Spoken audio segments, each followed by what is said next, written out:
e colocando aqui na mesa o debate sobre o Gabigol, o que ele disse na saída de campo ao ser perguntado sobre a suposta briga dele com o Davi Luiz.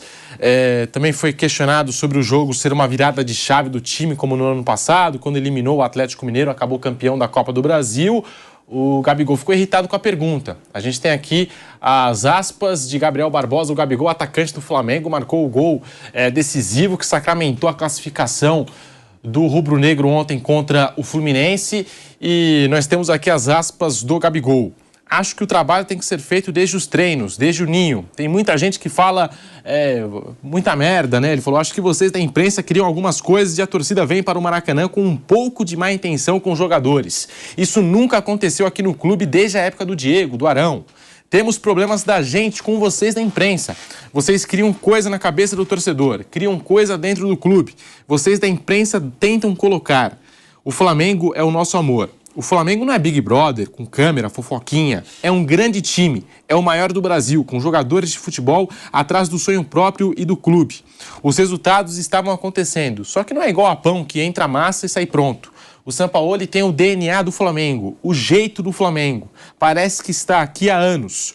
O Abel está há 3 anos no Palmeiras. O Diniz há 1 ano no Fluminense. Você vê o desempenho deles. Não é porque perderam que o Diniz tem que ir embora. É claro, tem que haver cobrança, mas cobranças justas. Não precisa ter briguinha, fecha aspas, Gabriel Barbosa ou Gabigol. Mauro César, o que dizer sobre essa fala do Gabigol? É algo que a gente precisa discutir, porque essa informação do vestiário do Flamengo, aliás, sai muita coisa sobre o vestiário do Flamengo toda semana, e não é um veículo só que dá informação, mas vários veículos de comunicação. Inclusive a Jovem Pan informa bastante o que acontece no dia a dia do Ninho do Urubu. Mauro César.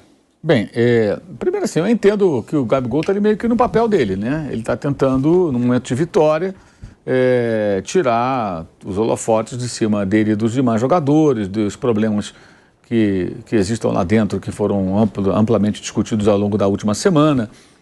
Eu compreendo o papel dele ali, tentando se desvincular um pouco disso, ou desvincular os jogadores de qualquer tipo de problema.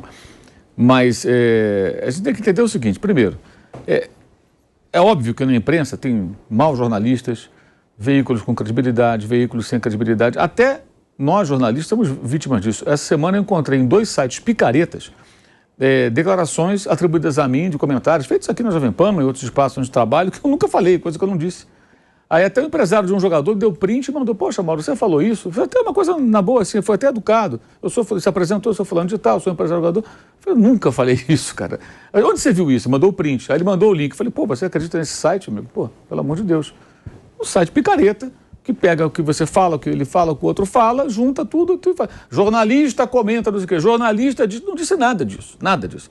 Se o jornalista é alvo disso, imagina o jogador de futebol. Então tem sim muita gente que... Tem gente que rouba notícia. Tem uns caras aí que roubam notícia. O Vanderlei dá uma notícia, o cara pega a notícia e fala, atenção, papapá, não fala. Quando você dá o crédito, você não está roubando notícia. Você está transmitindo uma informação e dizendo a informação do repórter falando de tal, e você está compartilhando. Ok, perfeito. Mas tem gente que faz isso, se comporta como se fosse dele a apuração, né? O cara pega uma notícia, de repente, sei lá, do futebol de Belém do Pará, como se ele tivesse fontes lá, o cara está bem distante e tem isso. Então, assim... Por que esse parênteses? Para deixar claro que eu não estou sendo corporativista, tampouco estou dizendo que a imprensa é infalível, muito pelo contrário, tem coisas horríveis que acontecem no jornalismo, né? Que não dá nem para chamar de jornalismo muitas vezes. Mas as matérias que saíram em diferentes veículos, acho que foram feitas por profissionais que conhecem bem o Flamengo. No caso, o próprio Eric Faria, que estava entrevistando, publicou a matéria no site GE, junto com o repórter Fred Gomes, são caras sérios que não ficam inventando coisas. E quem vaza essas histórias, geralmente, são pessoas, obviamente, próximas dos jogadores. Em geral, o jogador sabe que estão vazando. Se você quiser testar a credibilidade das informações vazadas dentro do Flamengo, é só pegar o caso do X9. Quantas vezes as informações publicadas via X9, como se convencionou chamar, estavam corretas? Escalação certa, de cada 10, acertava 8, 9. Então tem gente que passa informação verdadeira, de escalação e outras coisitas mais. A gente fica sabendo de muita coisa também. Essa semana, por exemplo, teve lá o Landinho, eu falei aqui na terça-feira, vai ter uma reunião. Teve a reunião. Como é que você sabe disso? Existem pessoas que passam informações para a gente. Algumas são informações até boas para o clube, de repente, outras são ruins para o clube. Algumas são convenientes para algumas pessoas, outras não. Vamos lembrar o áudio vazado do funcionário de então, depois saiu, do Flamengo contra o Rogério Ceni? Por que aquilo vazou? Alguma coisa alguém tinha contra o treinador, né? E foi dado um crédito danado para uma pessoa que as pessoas nem sabiam quem era ele. Então, quando o Gabigol tenta desqualificar o que foi publicado, eu acho que ele está errado. Ah, não, isso aqui não é Big Brother. São frases de efeito que, na verdade, Big Brother ou não, o fato que existem problemas ali. Para mim, essas questões aí, como os jogadores que não se dão, eu acho que isso é questão menor. Porque não, assim, ninguém aqui é ingênuo a ponto de achar que num ambiente de trabalho que tem, sei lá, 30, 40, 50 pessoas, todo mundo é amigo. Em lugar nenhum é assim. Eu nunca trabalhei numa empresa, numa redação onde todo mundo fosse amigo. Eu fui bancário, trabalhei em várias coisas antes de entrar no jornalismo, comecei a trabalhar muito cedo. E algumas pessoas eu tinha amizade, outras não. Algumas eu gostava, outras eu detestava. Quem nunca trabalhou com alguém que você não suporta? Porque não vai com a cara, ou porque o cara te prejudicou, ou porque o cara, sei lá, faz alguma coisa que você não gosta, tem uma conduta que você... Mas você trabalha. E quando você tem que falar com esse cara, trabalhar com ele, você vai trabalhar com ele, porque a empresa está te pagando. É sua obrigação. A empresa não quer saber se você gosta ou não gosta do cara. Vocês dois vão fazer esse trabalho aqui, ok. Meu tempo de repórter de jornal, eu saí muitas vezes com fotógrafos, que eu ia batendo papo no carro, no caminho, e voltava, e você tomar um chopp depois ali, conversava, ficava amigo, e tinha uns que eu trocava uma palavra, porque não tinha afinidade. Chegava na hora ali, o camarada ali, ó, a foto é essa, a matéria é essa, tal, bababá, o cara lá fotografava, a gente voltava para a redação, escrevia a matéria, isso aí acabou. Ponto. Então, se o Davi Luiz e o Gabigol não são grandes amigos, né? Não tem problema nenhum, até se abraçaram no final. O Gabigol falou, abraçou o Davi Luiz, pulou em cima dele, talvez até para mostrar uma... Eu entendo perfeitamente o papel dele. E acho que isso é uma questão menor se não chegar no campo. A empresa não quer saber se os funcionários não são amigos, desde que o trabalho seja bem feito. Não interessa o resto. Se você é amigo, se frequenta a casa, se toma chopinho, se vai tomar café na casa do outro, não interessa, almoça junto, almoça separado, não interessa. O resultado é o final. Então, para o futebol é a mesma coisa. Se os jogadores não são... É óbvio que alguns... Eu acho o pior, sempre tenho dito isso, quando você tem um grupo muito unido, todo mundo unido, e uma ou duas lideranças, reúne todo mundo na casa de um jogador no fim de semana, na folga, todo mundo vai. Todo mundo vai. E esse cara é o cabeça, ele é mais um ou dois. Isso é perigoso, porque você forma uma grande panela. É a panela de Paíde, né? Aquela grande assim, sabe? E essa panela derruba técnico, dirigente não segura, não tem ninguém. Se juntar todo mundo, preferível é, na minha opinião, que existam até grupos. Esse, aquele outro. Então, como em qualquer ambiente, são seres humanos, gente. Não vão se relacionar todos da mesma maneira. Agora, na hora do serviço, como diria João Saldanha, né? Vai lá e trabalha. Faz o seu e apresenta o seu melhor. Ontem, por exemplo, o Thiago Maia chorou no final do jogo ali, porque ele está sendo muito criticado por péssimas atuações. Né? E ontem ele jogou muito bem. É assim que funciona. Né? É assim que funciona. É legal, uma reação humana. Estou dizendo, são seres humanos. O cara está jogando mal, está sendo criticado. De vez em quando ele dá meio que a cara tapa, fala, pô, realmente joguei mal. Até com o torcedor na internet, ele já chegou a responder, falando, não, estou mal mesmo, vou melhorar, estou treinando. É isso, são situações corriqueiras. Agora, por que tudo isso ganha uma dimensão muito grande em clubes importantes, clubes grandes como o Flamengo nessas horas? Porque o campo não está bom. Se o campo está bom, isso aí não interessa. Não interessa. Fica para lá, ninguém está ligando. Agora, quando o time não joga bem, automaticamente vai se esmiuçar as razões pelas quais o time não está bem. Você vai procurar. E aí vai ter sempre gente vazando informações. E essas pessoas, geralmente, são pessoas próximas dos jogadores. Próximas do ponto de vista de afinidade ou próximas fisicamente, trabalham ali dentro junto com eles, estão acompanhando, sabem o que acontece. E ontem, quando o Eric Faria insistiu na pergunta, mas entre vocês tem problema? Na segunda vez que ele perguntou, ele disse, não, ele falou assim, problema temos nós com vocês da imprensa. Mas ele não disse se tem ou não problema entre os jogadores. Ele não falou, não temos problemas entre nós, temos com vocês. Ele só respondeu assim. Então ficou meio nas entrelinhas ali, né? Você pode interpretar de diferentes maneiras. Mas entendo. E, assim, e outra coisa que eu acho bizarro, alguns torcedores do Flamengo depois achando que o repórter foi muito bem. O repórter foi muito bem, ele fez a matéria, bancou a matéria, sustenta aquilo que publicou e na hora ali ele fez as perguntas e não perdeu a classe, não perdeu a postura. Perguntou, insistiu, o entrevistado responde, você tira as conclusões. Agora é muito fácil, depois da vitória, você fala, imprensa, inventa, sempre lembrando que eu falei no começo aqui. É claro que existe gente que faz coisas ruins, trabalhos ruins, desonestos até, mas não é o caso específico e acho que talvez a vitória de ontem faça com que eles procurem uma convivência melhor, pelo menos na hora do trabalho, que é treinar e jogar. Depois, se eles vão cada um para sua casa, ou se eles se reúnem em algum lugar, são amigos ou não, isso não interessa, acho que para ninguém. Quando o resultado não vem, Não sei o caso aí, também se existe alguma coisa do Gabigol, com o Davi Luiz, porque, sinceramente, eu não cubro o dia a dia do Flamengo, mas quando o resultado não vem, até um copo d'água vira uma tempestade, né, para justificar o resultado, né, que não tá chegando, ou às vezes o desempenho que não é satisfatório. Vanderlei Nogueira, o que falar dessa declaração do Gabigol? Daqui a pouquinho também a gente vai colocar a fala do Everton Ribeiro. Aí o Everton Ribeiro falou, briga tem. Mas, tipo assim, ele quis dizer... tem algumas notícias que são verdadeiras, ele falou, né? Alguma coisa tem.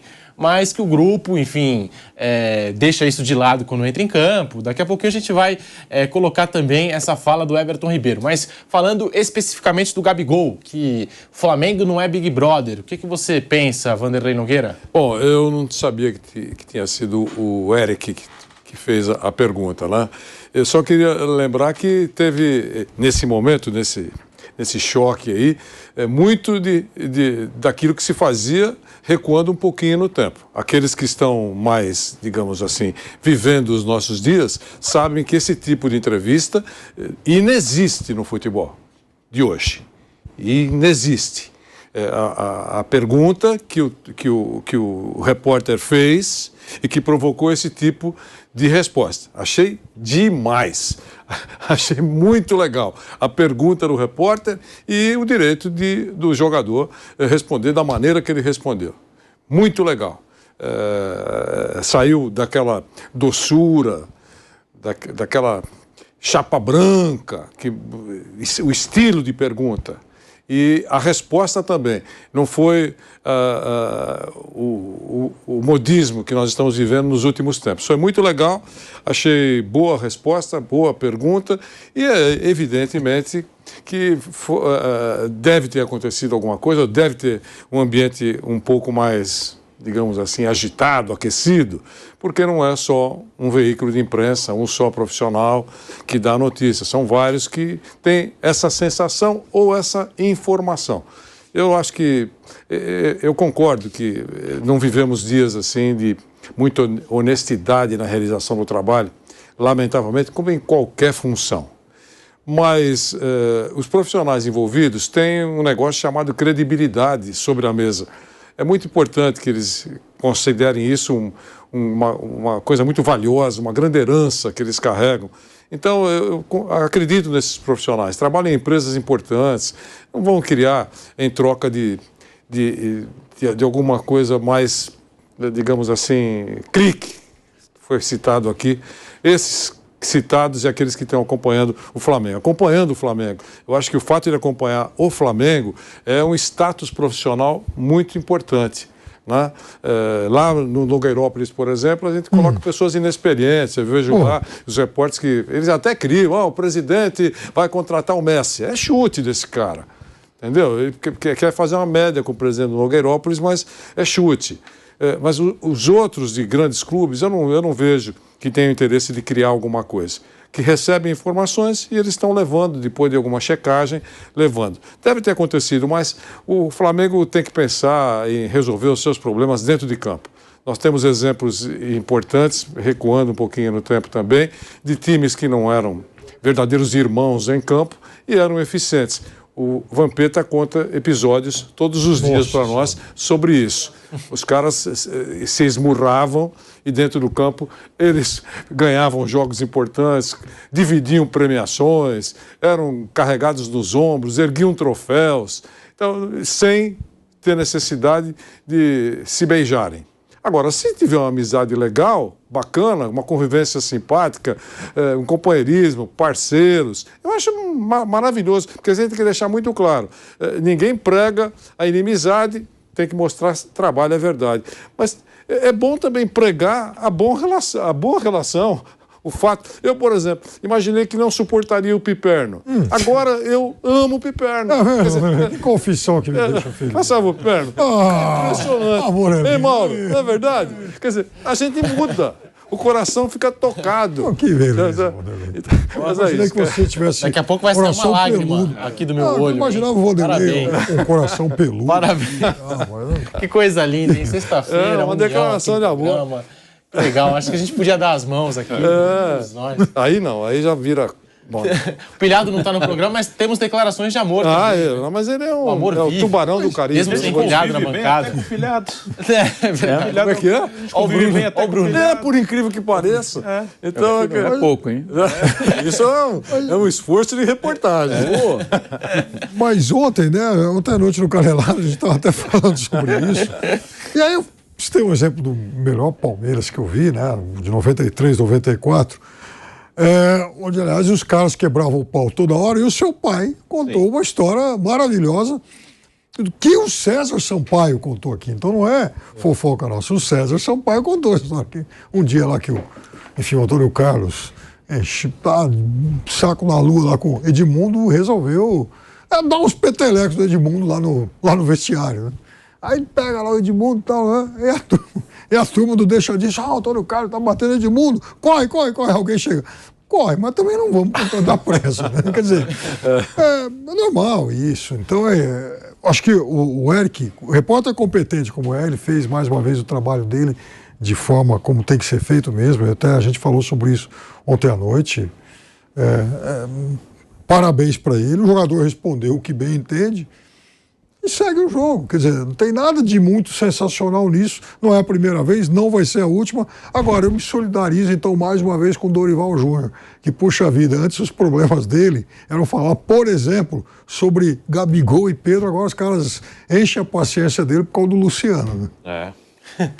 Ou o Luciano enche a paciência dele. Ficou pior. Eu vou querer ouvir o Bruno Prado sobre esse assunto, mas antes, aquilo que eu comentava sobre o Everton Ribeiro. Não ficou em cima do muro. Em entrevista ao Sport TV, nós temos aqui as aspas do Everton Ribeiro. Realmente, algumas coisas são verdades, mas não é tudo que se fala. Como eu posso falar? Nosso elenco tem as suas individualidades, mas nada que atrapalhe dentro de campo e o nosso ambiente. A gente está sempre unido pelo Flamengo. Apesar do que se fala, ouvi o que o Gabi falou. Acredito que foi muito bem. Tem coisas que são fomentadas de fora para dentro que não são verdade. E a gente tem que ficar vindo aqui para explicar. Mas só com a vitória que a gente pode falar, né? Se a gente perde e fala, não repercute. E acham que a gente está dando desculpa. Mas não, a gente faz nosso trabalho dentro de campo e o que vem de fora para dentro não pode nos atingir e não nos atinge. Mas a gente tem que passar o que é a verdade, independente do que se fala. Fecha aspas. Everton Ribeiro, tá aí, não ficou em cima do muro. Everton Ribeiro, Mauro, Bruno. Detalhe rápido, poderia os dois ter dito, por exemplo, não, em momento algum nós não nos incomodamos em voltar da Argentina, onde empatamos com o Racing, e ir direto para a concentração. Todo mundo voltou, então queria ir para casa, mas entendemos que o técnico decidiu, isso era melhor para o time. Ninguém reclamou. E se alguém reclamar, a gente vai para cima, não tem que reclamar, temos que trabalhar, não estamos jogando nada, vamos jogar melhor. Olha, ninguém ficou zangado com os 29 dias de trabalho contínuos, sem uma folga, porque nós tiramos 42 dias de férias, né? Então, o que são 29 dias para 42, né? 42 dias perto de 29 dias, não é nada. Então, entender, isso eles não desmentiram. Para mim, são as informações mais importantes. Descontentamento, porque tem que trabalhar mais, no momento que trabalhar mais é fundamental. E para o bem, assim, o São Paulo pode estar até errado. Mas quando o técnico dá essa endurecida, é porque ele quer melhorar o time dele, ele está tentando fazer o trabalho dele. Ou alguém acha que o Sampaoli, que tem uma casa em Búzios, não gostaria de ter um dia de folga ou outro, para pegar o seu carrão, imagina que deve ter um carrão, né? Ou um helicóptero, se ele quiser, um helicóptero, e voar para Búzios e curtir uma praia, ali uma cervejinha, um camarão ali. É lógico que ele gostaria, é evidente, ele quer também curtir a vida dele, lá ter o momento dele. Então, se ele está trabalhando 29 dias direto, ele também está trabalhando. A comissão técnica ele também está trabalhando. Quem é que não quer ter um dia de lazer? Todo mundo quer ter um dia de lazer. Então, assim, nenhum dos dois desmentiu. Esse é um ponto que eu acho que é importante. Ficam no disse-me disse, mas os pontos que realmente interessam para o time são esses, e eventualmente um ou outro. Muito mais do que se fulano é amigo do outro, fala ou não fala. Mas nenhum dos dois tocou nesse ponto. Eu achei isso bem interessante. É verdade. Para você, Bruno Prado, falando sobre a declaração do Gabigol, agora o Everton Ribeiro, que não ficou em cima do muro. E aí, Bruno Prado? É isso, problemas, claro, que existem de relacionamento em qualquer grupo, seja de jogadores de futebol, de qualquer coisa, qualquer grupo que se junta. O Gabigol citou Big Brother. No Big Brother as pessoas brigam. Eles estão na mesma casa lá, eles brigam. Você nunca brigou com o Vanderlei, por exemplo? Tá bom. Não, com o Vanderlei não. Mas qualquer pessoa, assim, qualquer grupo no mesmo ambiente, de trabalho ou de família até, de qualquer coisa, tem pessoa, eu gosto mais dele. O seu pai. Não, também não. Mas, apesar de que ele é bem mala, mas tudo bem. Nossa. É que o Bruno tem uma paciência. Sim, tem que ter paciência. O Bruno tem uma paciência, ainda mais que o Flávio tem que ter mais paciência. Não, o senhor tá fofoqueiro. O Vanderlei é fácil conviver, com o Flávio Prado não é tão fácil. Você não consegue, Bruno.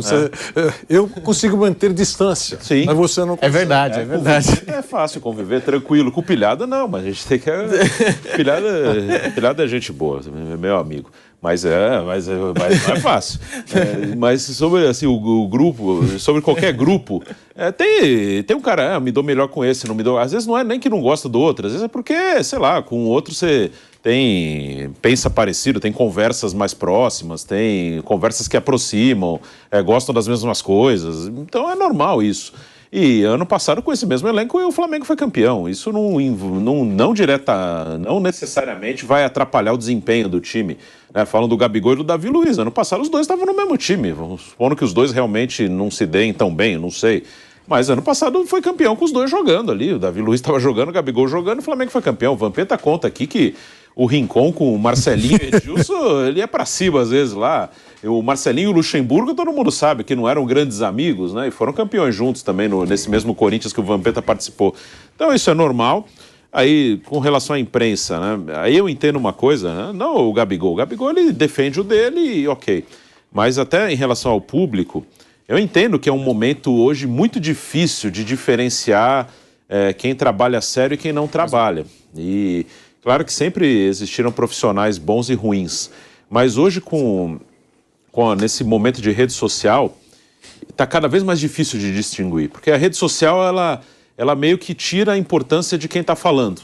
Assim, qualquer coisa na rede social, ela viraliza muito rápido. Então, você nem sabe mais quem falou, quem não falou, e vira a mesma coisa. Aí quem é bom fica misturado com quem é ruim. Parece que é tudo igual. A rede social, ela mistura bom, ruim, fica tudo a mesma coisa. E os algoritmos até exaltam mais o que é ruim do que o que é bom. Né? Porque às vezes dá mais repercussão, então acaba virando tudo a mesma coisa. Acho que a rede social, ela misturou. Antes você conseguia separar, não, eu sei que esse cara faz de um jeito, eu sei que esse faz de outro, nesse lugar tem mais... Agora não, agora tanto faz, é tudo igual. O que um cara qualquer que às vezes nem, não é um cara aleatório fala alguma coisa, tem repercussão. Aí você olha, tal cara falou isso, e daí, pô, não sei nem quem é, tanto faz, mas isso repercute do mesmo jeito. Às vezes não vou nem falar de jornalismo, às vezes fala sobre saúde. O que o médico especialista fala é a mesma coisa que um cara que não tem a menor ideia do que medicina fala, né? E a rede social põe tudo no mesmo balaio. Põe a fala do médico e a fala de um cara que não tem a menor ideia do que é medicina, falando sobre medicina. É uma coisa maluca. Então, fica mais difícil de saber, né? O especialista, ele tem a mesma voz que o cara que não tem a menor ideia do que está falando, mas como o assunto está repercutindo, nossa, está repercutindo, eu tenho que falar sobre isso. Tá todo mundo falando, eu tenho que falar também. Mas o cara não sabe nem do que está falando. Então, se você não sabe sobre o assunto que está todo mundo falando, não fale, ouve quem sabe. Mas hoje, nesse mundo, todo mundo quer falar sobre tudo e a rede social joga tudo no mesmo balaio. Aí fica realmente difícil para o público diferenciar quem faz um trabalho sério e quem não faz.